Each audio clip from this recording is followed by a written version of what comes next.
Bouchard, Madame Koumaré et Sangaré. Je dois vous dire que dans mes activités politiques aujourd'hui, c'est un grand jour. Un grand jour pour moi parce que depuis un an que je suis au poste de Premier ministre, par la volonté de Dieu, le choix du président et la proposition du M5, dans laquelle proposition votre groupement a joué un rôle important. Je reviendrai là-dessus. Depuis que je suis à ce poste de responsabilité, vous êtes l'une des rares organisations qui a su attendre, qui a patienté. Vous savez, la patience est aussi une force. Quand on est convaincu, on a la vérité de son côté, il ne faut pas se lasser d'attendre. Il y a beaucoup aujourd'hui qui critiquent l'action du Premier ministre, qui ont été plus impliqués, qui sont plus impliqués dans la gestion que vous, mais qui critiquent. Vous avez décidé, sans être dans la gestion, de continuer à soutenir l'action du gouvernement, le Premier ministre et le président de la transition, parce que vous considérez qu'ils sont sur la bonne voie. Je ne suis pas surpris parce que celui qui est à la tête de votre groupement, je le connais il y a plus de 30 ans. Je l'ai connu étudiant. Moi, je suis dans l'action politique, ça fait plus de 40 ans, peut-être même 45 ans. Et tout jeune étudiant, je l'ai connu quand j'étais le responsable des étudiants maliens à Moscou. Je l'ai vu, je l'ai connu ensuite dans les responsabilités, quand j'étais ministre de l'Industrie et du Commerce. Il a été choisi par le monde des affaires. Je venais juste d'être nommé ministre en 2002. Et il a réussi son travail avec succès, ce qui lui a valu d'être reconduit pour un deuxième mandat, malgré toutes les oppositions qu'il y avait. Et je ne dévoile pas de secret de libération, mais beaucoup de gens le savent. Quand il a été élu, il y a eu un tollé contre lui. Et beaucoup de gens les plus influents au Mali ont voulu remettre son élection en cause. J'ai dit simplement qu'il faut se référer à la justice. De mon point de vue, il a gagné démocratiquement. Enfin, la justice lui a donné les raisons et il a exercé son mandat jusqu'à la fin. Et je pense qu'il a laissé des grandes traces au niveau de la Chambre de commerce. Il y a des grands projets qui ont été initiés. Il a participé activement avec son cabinet pour le monde des affaires. Plus tard, il est devenu un homme politique. Et pour revenir au M5, je dois vous dire que le jour où on devait choisir le candidat du M5 pour être Premier ministre, il a été proposé. Il fait partie des 6 personnes qui ont été proposées. Mais il a été aussi le premier à dire que pour ce poste, il pense que le président du comité stratégique peut mieux faire qu'il lui.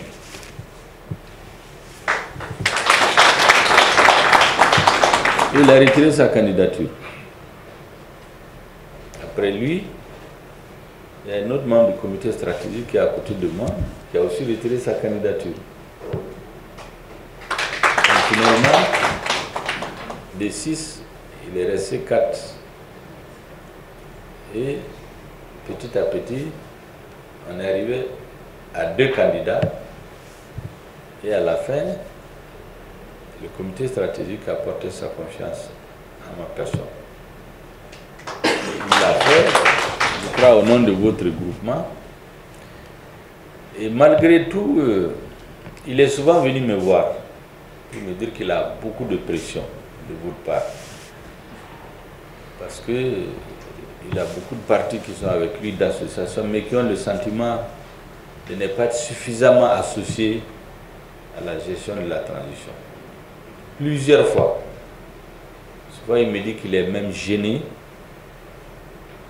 Surtout qu'il défend la transition avec tellement d'engagement qu'on lui colle toutes sortes d'appellations. Souvent même quand il parle en son temps, avant que RFI ne soit fermé, chaque fois qu'il parle, les journalistes disent Jamil Bitar, un proche du Premier ministre. C'est comme ça qu'on l'appelait. Porte-parole du comité stratégique proche du Premier ministre.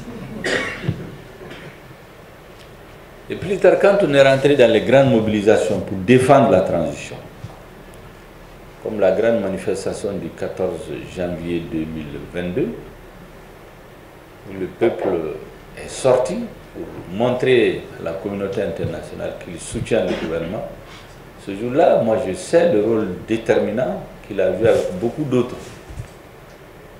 Et votre mouvement, le rôle que vous avez joué dans la réussite de cette grande mobilisation.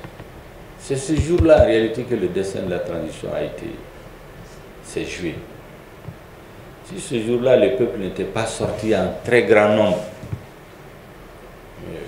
c'était fini. Parce que l'embargo a été pris justement pour casser le moral aux Maliens, pour démobiliser les Maliens, pour décourager le gouvernement, pour les démoraliser.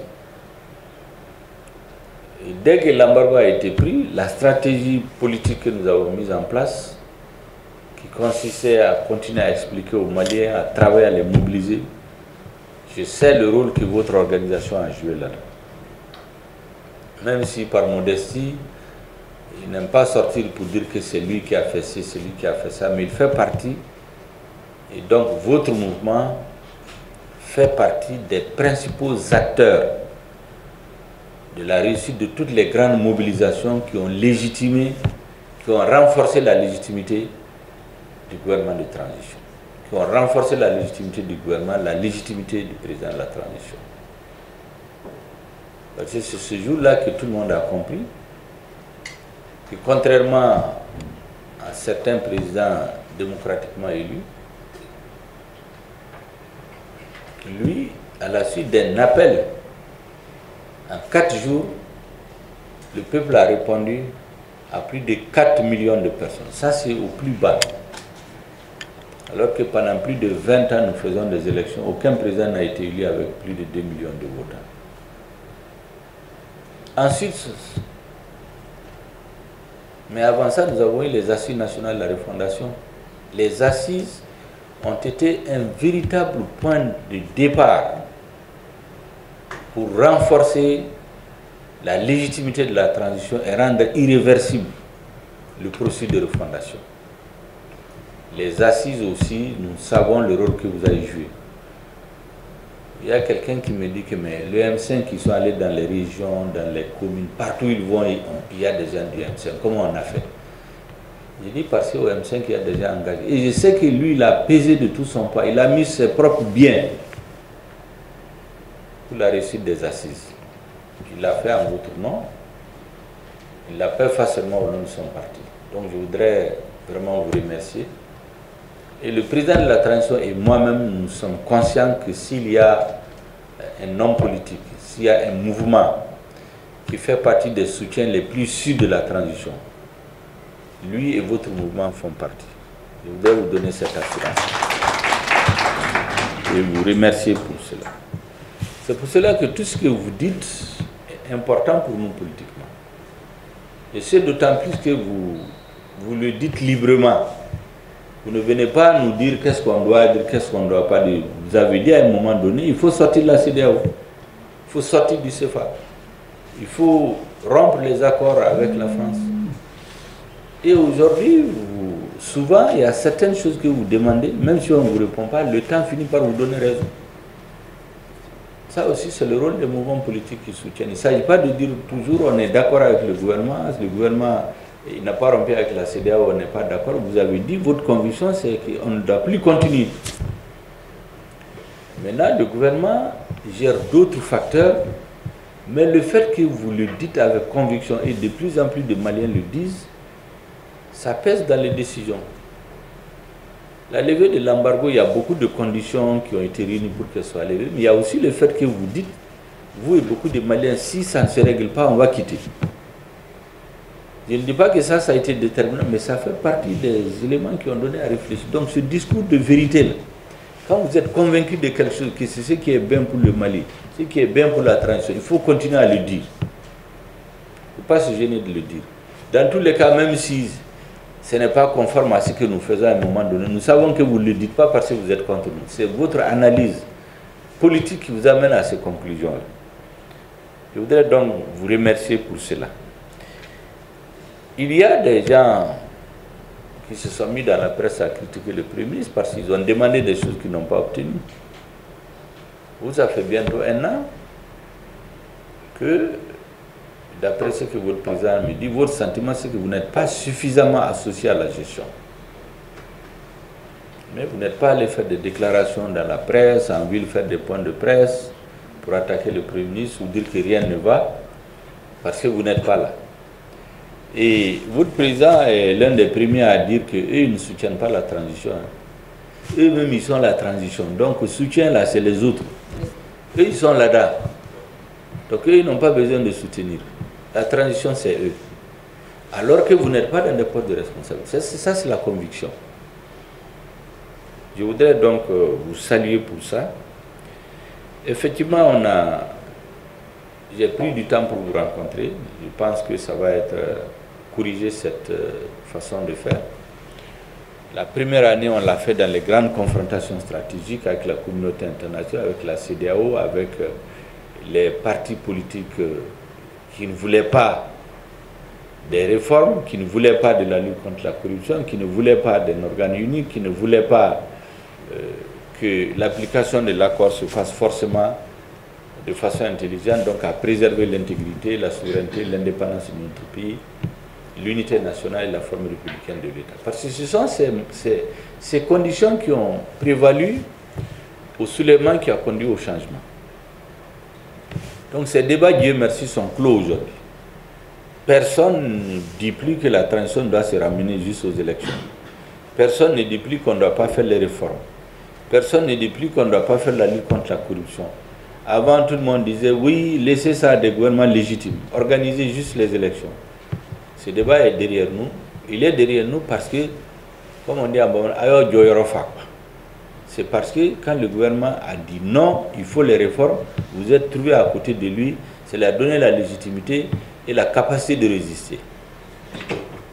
Je voudrais donc vous saluer de façon spécifique. Et le président de la transition nous a dit récemment, à l'issue d'un conseil des ministres, il dit désormais, tout ministre qui rencontre les Maliens, les partis politiques, les associations, les syndicats, les chambres consulaires, les chefs de village, les chefs de quartier, les notables, les chefs religieux, il faut les remercier tous au nom du gouvernement et à son nom propre. Parce que si le Mali a pu tenir, c'est grâce à la mobilisation générale des Maliens. Au moment où on prenait l'embargo, vous vous rappelez de cette fameuse audio qui a passé, de haute personnalité, une Malienne et une Algérienne, disaient qu'en 10 jours, 2 semaines, c'était fini. Ils nous ont même traité d'idiots qui ne comprennent rien. Il y a même un qui a dit, oui, c'est le Premier ministre là qui est en train d'endoctriner les Maliens, les embobiner. Bon, les Maliens ont simplement compris de quel côté il y a la vérité. Et nous, nous avons aussi adopté une stratégie depuis juin 2021 à expliquer chaque fois aux Maliens ce que nous faisons. Parce que si les Maliens n'avaient pas compris, adhéré, on n'allait pas avoir la mobilisation du 14 janvier. On a fait en sorte que les idées que nous portons au nom du M5, en votre nom, on les partage avec tous les Maliens, dans les vidéos, dans les interviews. C'est pour cela que tout ce que je dis est diffusé. On n'a rien à cacher. Et aujourd'hui, vous partez dans les villages les plus éloignés. Tout le monde a une analyse géopolitique, géostratégique de la situation au Mali. Ça, c'est inédit. Il y a un certain nombre d'actes forts qui ont été posés depuis le 30 décembre. Disons depuis le 28 décembre, avec le déclenchement de la grande offensive de l'armée. À la date d'aujourd'hui, ça fait 6 à 7 mois. Comptez seulement les grands actes, les grandes décisions politiques, stratégiques qui ont été posées. Personne n'imaginait que c'était faisable dans un pays africain, il y a 1 an. Et aujourd'hui, je le dis souvent, je le crois, le destin de l'Afrique se joue dans une certaine mesure en République du Mali. Si le Mali réussit, beaucoup vont s'inspirer. Et c'est pourquoi il y en a qui vont se battre avec l'énergie du désespoir pour que l'exemple malien ne prospère pas.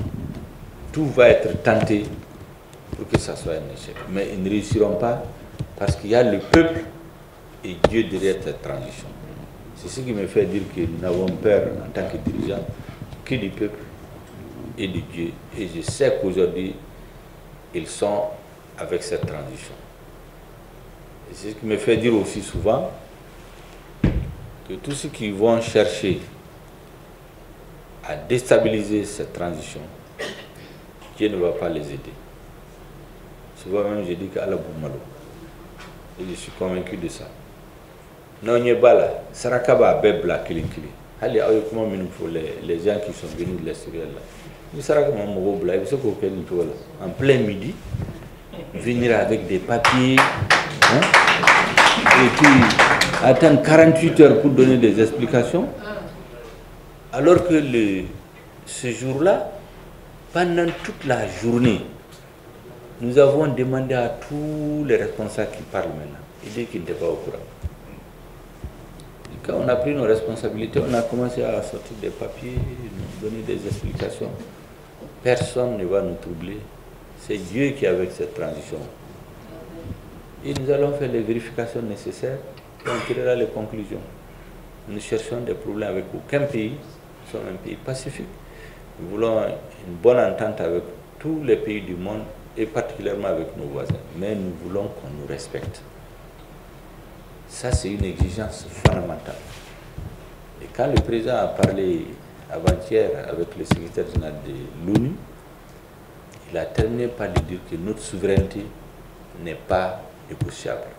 On doit nous respecter. Celui qui comprend ça, on peut travailler avec lui sans aucun problème. On n'est contre personne. Si on a cette assurance pour parler comme ça, c'est vrai, il y a les convictions du président et du Premier ministre, mais il y a le fait qu'on sent qu'on a le soutien de notre peuple. Et ce soutien, ceux qui ont travaillé à le mettre en valeur, à le montrer au monde entier, en se mobilisant, en parlant, en donnant des interviews, en s'exposant souvent même à des insultes, c'est votre mouvement, c'est votre président qui fait partie. Je voudrais donc vous remercier beaucoup pour cela et de toute la reconnaissance des autorités et de nous-mêmes. Maintenant, vous savez, j'ai eu quelques difficultés qu'il est bon que vous compreniez. Vous savez, on se retrouve avec des partenaires avec qui on ne se connaît pas beaucoup. La première fois de la transition est le résultat d'un malentendu entre nous, ce que j'appelle les frères jumeaux, le M5 et la frange patriotique des forces armées de sécurité, qui a agi au nom de toute l'armée. 9 mois après, on s'est ressaisis. Se retrouver ensemble. Et depuis que j'ai été nommé Premier ministre, je me suis imposé une certaine conduite. D'abord, j'ai été dans le gouvernement quelques fois, j'ai vu comment on a fait souffrir les ministres. Souvent, on bloquait leurs dossiers, on bloquait leurs nominations. Je me suis juré que je ne bloquerai aucune initiative de quelque ministre que ce soit tant qu'elle est bonne. Je ne me suis pas mêlé non plus. Malgré que la loi dit que le Premier ministre est le chef de l'administration.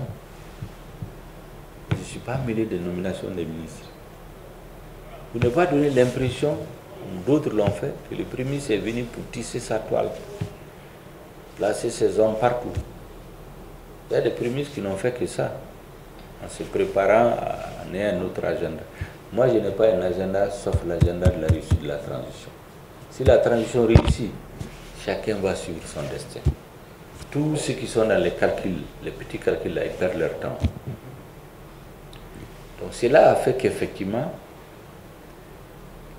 les militants engagés du M5, notamment vous avez pu avoir le sentiment effectivement qu'on vous a laissé de côté. Ce qui peut être réparé va être réparé, Inch'Allah.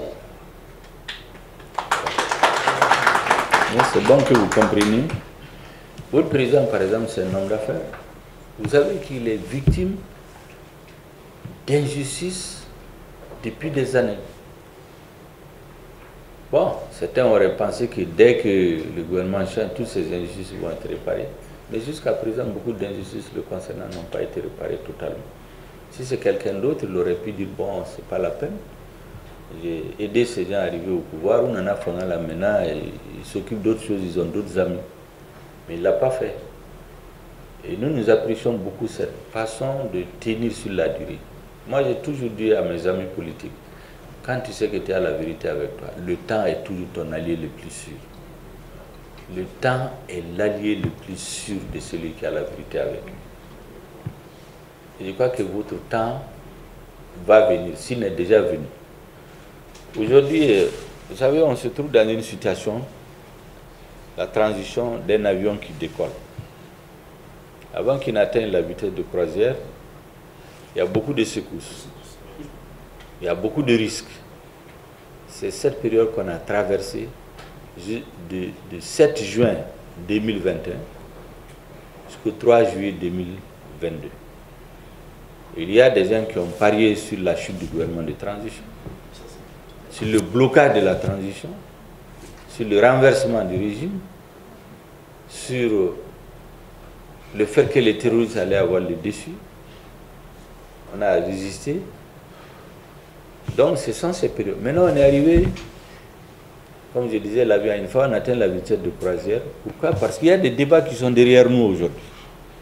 On ne perd plus de temps aujourd'hui dans les débats. Doit-on, oui ou non, faire les réformes? C'est terminé.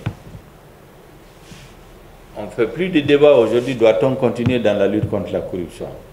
On ne fait plus de débats sur le fait qu'il faut renforcer la sécurité. Il y a eu un sérieux malentendu, il faut le dire, dans la mise en œuvre de l'organe unique, indépendant pour les élections. On commence à en avoir déjà les conséquences. Vous venez de dire que vous avez 260 partis. Comment est-ce qu'on va choisir les 4? Quels sont les critères? Il n'y a pas de majorité, il n'y a pas d'opposition. Personne n'a d'élu aujourd'hui.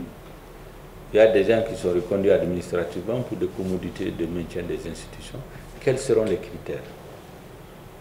Tout ça, c'est des problèmes que la transition n'aurait pas dû résoudre. N'aurait pas dû avoir à résoudre. Il y a certains qui ont dit, bon, dans des débats un peu démagogiques, que les élections, c'est l'affaire des partis politiques, donc on ne peut pas mettre l'organe sans les partis. Mais c'est comme un match de football. Le match, c'est l'affaire des équipes. Mais est-ce que les équipes doivent avoir un représentant dans l'équipe d'arbitrage? Au contraire, l'équipe des arbitres ne doit rien avoir avec ceux qui jouent. Mais si les équipes ont des représentants, ce n'est plus neutre, ce n'est plus indépendant. Mais je dis encore qu'on se retrouve dans une situation d'une famille. Le chef de famille avait beaucoup de paramètres qu'il intègre dans sa décision. Certains enfants de la famille sont d'accord, d'autres ne sont pas d'accord. Lui qui a beaucoup d'éléments d'appréciation, parce que n'oubliez pas que notre pays est toujours dans une situation de confrontation. Il y en a qui ne pardonnent pas à notre pays le discours qu'il tient, les décisions que notre président prend, les décisions qui sont prises au nom du Mali. Donc, s'il a mis tous ces éléments ensemble pour trancher, nous devons le suivre et tourner la page. C'est pour cela que j'ai dit au niveau du M5 que je les remercie beaucoup, parce que le M5 n'était pas d'accord. Est-ce que vous savez que la première proposition que le M5 a faite, le Premier ministre n'était même pas prévu là-dedans? C'est dans les débats, les ateliers, les forums, les tables rondes, qu'on a enlevé ça, on a amené la formule que le gouvernement a validée, envoyée au CNT. Certains sont allés dire que c'est le Premier ministre qui l'a fait. Ce que le M5 même avait fait, dans la liste, il n'y a même pas un représentant du Premier ministre. Mais ça, c'est un débat qui est derrière nous. J'ai demandé au M5, à partir du président, la tranchée. Le président, c'est le père de famille. Comme le dirait l'autre, il est l'aîné sans être le plus âgé. On le suit. Le débat est clos. Même la déclaration que le M5 devait faire pour montrer pourquoi il n'est pas d'accord, on a accepté qu'on ne va pas le publier. Je vais le remettre au président en un autre moment pour qu'il comprenne quelles étaient nos préoccupations. Mais pour le reste, la page est tournée, on va le suivre. Maintenant, les difficultés qui sont créées par ces nominations, bon, je ne sais pas, on va chercher les solutions. Je n'imagine même pas comment on va le trouver d'ailleurs. Et vous avez vu que quand ce texte a été pris, ceux qui ont applaudi, c'est généralement ceux qui avaient juré d'empêcher et l'organe et les réformes et la lutte contre la corruption. Bon, ils ont applaudi, ils ont dit que c'est très bien. Il y a un même qui a dit qu'on a perdu 2 ans pour rien parce qu'on est retourné à un organe qui n'est ni indépendant, ni unique, ni neutre. Mais ça, c'est un débat qui est dépassé aujourd'hui. Je me pose les mêmes interrogations. Comment nous allons faire pour désigner les représentants des partis politiques? Mais surtout, comment faire en sorte que les forces acquises au changement, comme vous l'avez très bien dit, qui sont de tous ordres. Il y a le PPC qui est déjà dans le M5. Donc il y a le M5. Vous avez d'autres organisations, comme je dis, qui ont plusieurs dénominations.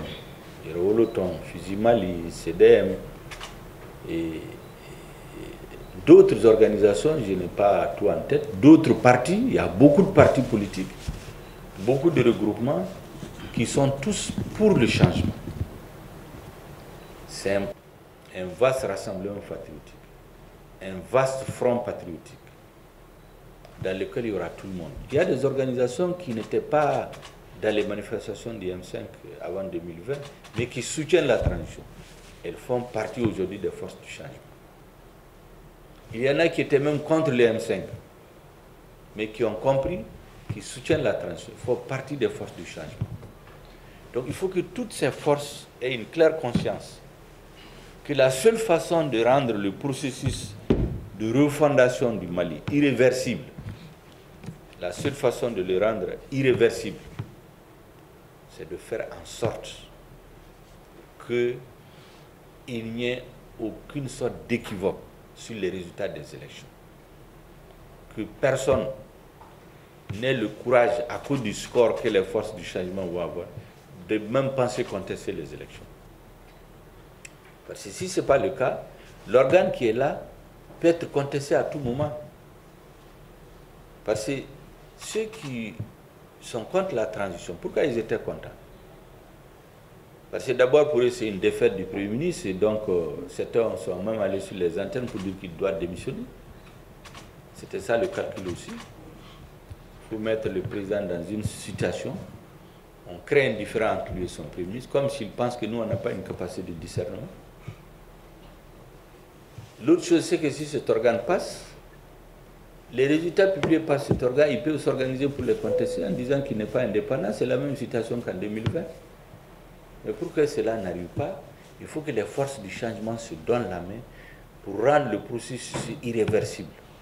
De la même façon dont les Maliens, les 4 millions de Maliens qui sont sortis le 14 janvier, si chacun de ces personnes mobilisées sort, amène 1 ou 2 électeurs, on va avoir un score tel qu'il ne viendra à personne l'idée même de contester les élections.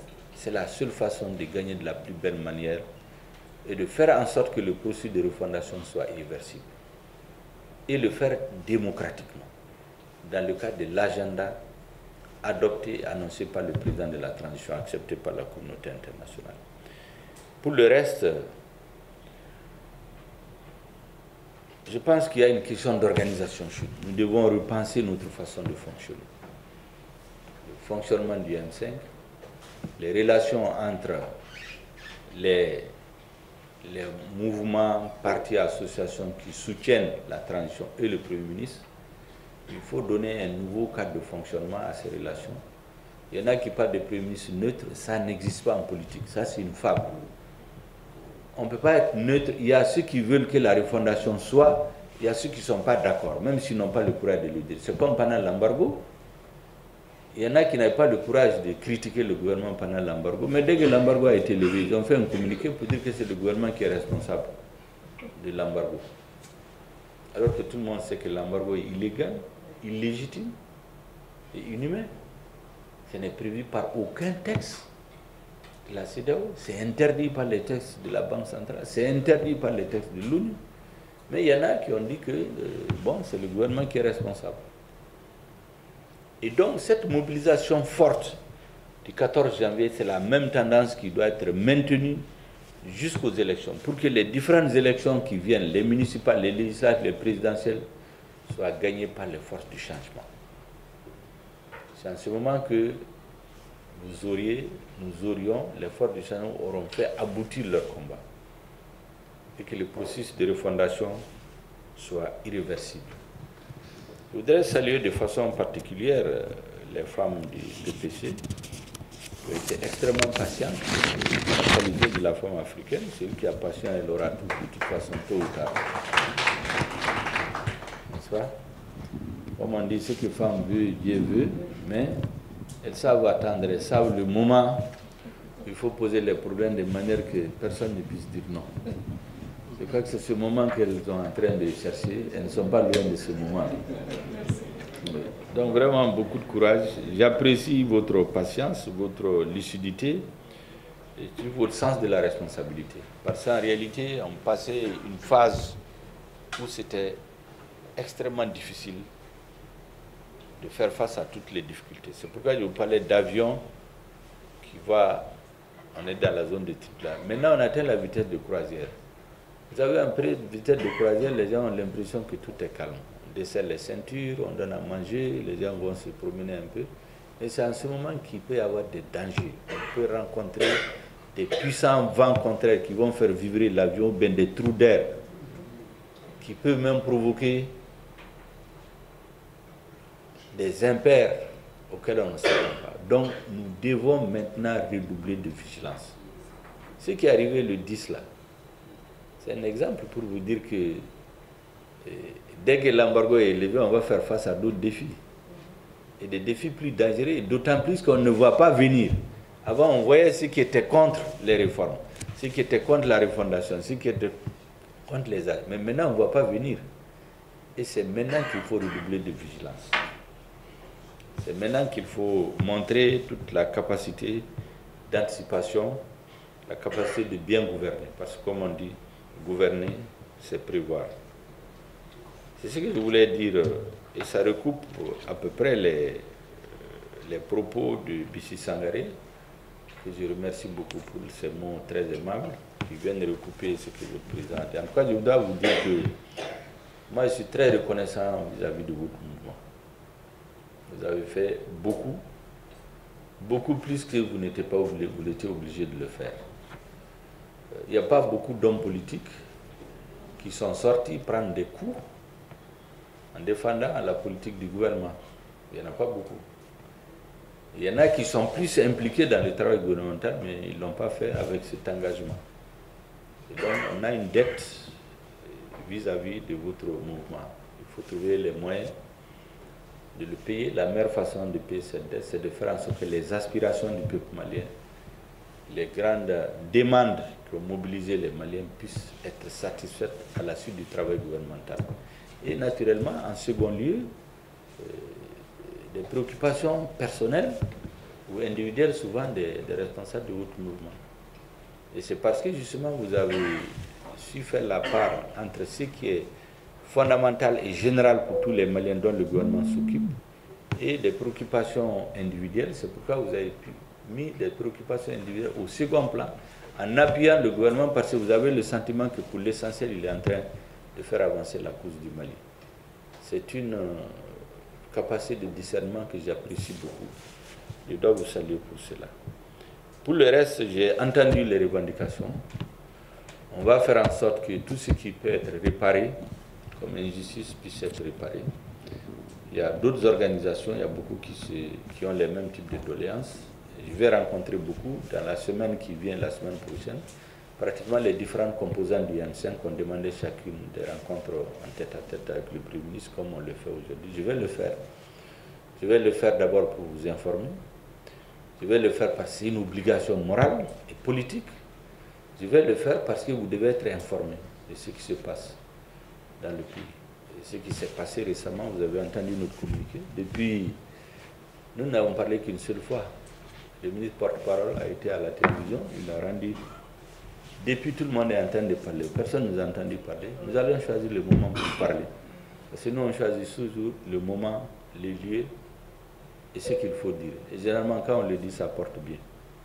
Ça fait 4 ou 5 jours que nous ne parlons pas. Tous les autres sont en train de parler. Ils font des communiqués, ils font des points de presse, ils parlent dans les radios. Nous, on est en train de faire les vérifications. Il faut qu'on ait du début à la fin, qu'on décortique tout ce qu'il y avait dedans. Quand on aura tout, on va parler à notre peuple. Et on tourne la page. Mais mettre la pression, faire la propagande pour nous affoler, pour qu'on lâche du lest, ça, ce n'est pas connaître ceux qui sont à la tête du Mali aujourd'hui. Voilà ce que je voulais vous dire. En tout cas, merci beaucoup. Et tout de suite, j'aurai une réunion avec le comité stratégique où je donnerai un certain nombre de détails. Et votre président, certainement, vous rendra compte après. Parce que nous estimons que vous devez être informé dans les détails de ce qu'il y a derrière les rideaux, là. Tout ce vacarme que vous entendez, là. Qu'est-ce qu'il y a derrière? Parce qu'on a décidé de ne pas trop parler en public.